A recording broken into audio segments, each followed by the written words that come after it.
Total Sports Zone. All sports, all action, one zone. So, the Toronto Raptors have a bit of a problem.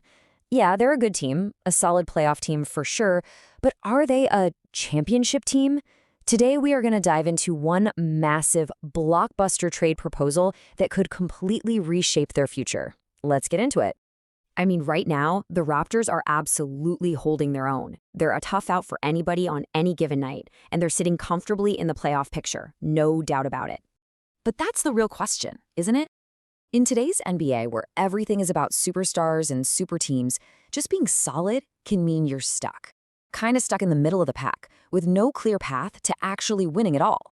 And that's exactly why we're looking at this one specific, really bold move that's being talked about. A huge deal that could potentially launch them from just being a playoff team to a legitimate title threat. Okay, so to really understand why a trade this massive is even on the table, we've got to look at the Raptors' biggest challenge right now. What's their actual championship ceiling? So their record is 20-15. That's good enough for fourth place in a really, really crowded Eastern Conference. It's probably better than a lot of people expected, but it also just goes to show you how razor thin the margins are. And you know, when you look at it on paper, they've got a great foundation. You've got Brandon Ingram, who can get you a bucket whenever you need it. You've got Scotty Barnes, who's like a Swiss Army knife, just doing everything on both ends of the floor. And then there's RJ Barrett, who just attacks the rim relentlessly. So with a core that strong, you have to wonder, what's missing? What's the thing that's keeping this current group from taking that next step? Well, the weaknesses are starting to show up in two critical spots. You've got the center, Jakob Poeltl, who's been dealing with a nagging back injury all year, and that's a huge red flag for a big man. And then at point guard, Emmanuel Quickley has just been up and down, a real roller coaster.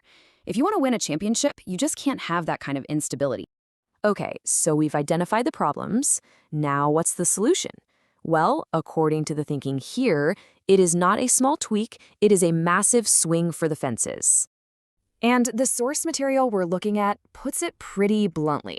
The one guy who could come in, fix their biggest issues, and raise their ceiling is Mavericks superstar Anthony Davis. But here's the thing. There's always a catch, right? Anthony Davis is, without a doubt, a superstar. His impact is proven. But he's also 32 and he has a pretty significant injury history. This is the definition of a high-risk, high-reward move. So what would it actually cost to pull off a deal like this? Well, you can bet it is not going to be cheap. Not by a long shot. All right, let's break down the actual trade. The Raptors would get their superstar in Anthony Davis, and they'd also get a really solid starting point guard in D'Angelo Russell. The price, though? Wow, it's steep. 2 starters, a very promising young prospect, and 2 unprotected first-round picks. That is a massive bet on AD's health. Okay, I know what you're thinking. That is a gigantic price to pay, so why would the Raptors front office even think about doing this? Well, the logic here actually goes a little deeper than just adding a star. And this slide, this right here is the heart of the argument for Toronto. It's not just about what you're adding, it's about what you're getting rid of. You're trading financial uncertainty for a proven winner.